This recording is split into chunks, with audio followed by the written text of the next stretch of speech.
Welcome to Luca is a Billionaire, where the only thing I invest in is your answers. You start by opening or creating the catalog you will use. This keeps edits non-destructive and organized. Once done, set a reliable backup schedule and pick a working color space, sRGB for web, Adobe RGB for print, so colors stay predictable. Import your images and immediately apply lens corrections and a mild preset to unify look. This saves time downstream. Make sure to add metadata or keywords on import to speed culling and searching later. You cull first. Use flags and ratings to isolate keepers, then remove or separate rejects so you focus only on strong images. Next, tackle overall tonality, exposure, white balance, and contrast, and refine with the tone curve and clarity for depth.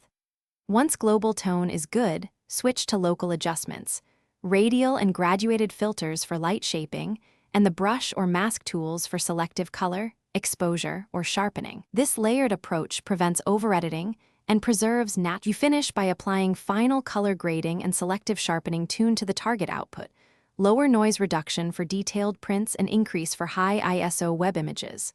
Once satisfied, export with the right settings, resolution, file format, color space, and add watermarks if needed.